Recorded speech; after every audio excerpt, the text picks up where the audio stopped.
હું આ ઘરમાં નહીં રહી શકું. તમારે અલગ થવું હોય ને તો મને કહેજો, નહીતર હું જાઉં છું ઘરે. પણ તારે હું કામ અલગ થાવું છે? કાલ સવારે ઓલા મોટા ભાઈ નામે બધું કરી દેશો, પછી ઘંટી વગાડતા રહી જશો. પણ ભાઈ કઈ એવા નથી, જેટલો હક એનો છે એટલો મારો છે, એને ખબર જ છે. તમે હજી તમારી ભાભીને ઓળખતા નથી. હું કામ ઓળખું ભાભીને? એ તો ભાઈ ઓળખે. મેં તને ઓળખી એટલે ઘણું. એટલે આ અક્કલ જેવું છે કે નહીં? તમારી યારે મારે ઘંટડી વગાડવાના વારા આવવાના છે. પણ ભાઈ એવું ન થવા દે. ઈ ભાભી એવા નાટક કરે છે ને કે ભાઈ શું ભાઈના બાપાએ હલવાઈ જશે. તો હવે હું શું કરું, તું જ કે. શું કરવાનું એટલે મમ્મીને જઈને કહી દો કે જમીન, મકાન, ઘરેણા, ગાડી અને છે ને ધંધામાં ભાગ આપી દે.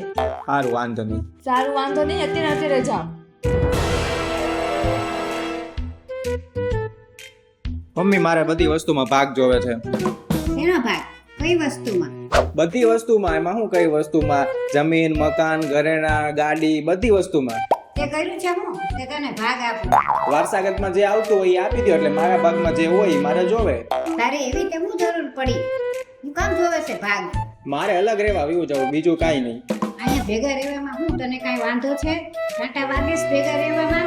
બહાર જાવ તો ખબર પડે કેટલી વિશે હો થાય છે અને કેમ બધું ઘરમાં લવાય છે, કેવી રીતે બધું થાય છે, કેવી રીતે કેટલા પૈસાનું આવે છે એ અમને ખબર છે બધી. તમે હજી નાના છો, તમને ન ખબર હોય. એ મારે કાંઈ જોવું નથી મમ્મી, એ જે થશે એ જોયું જ હશે. હવે અત્યારે ખાલી મારે છે ને વ્યુ જવું છે અલગ રહેવા માટે, બીજું તમને કાંઈ. મમ્મી કેટલું સમજાવે છે તોય કેમ નથી સમજતા? મમ્મી કહે છે ઈ સાચી વાત છે, બહાર જઈએ તો ખબર પડે કેમ થાય છે. મમ્મીને ક્યારની સમજાવું છું પણ સમજતા જ નથી કે અલગ થવું જ કરે છે.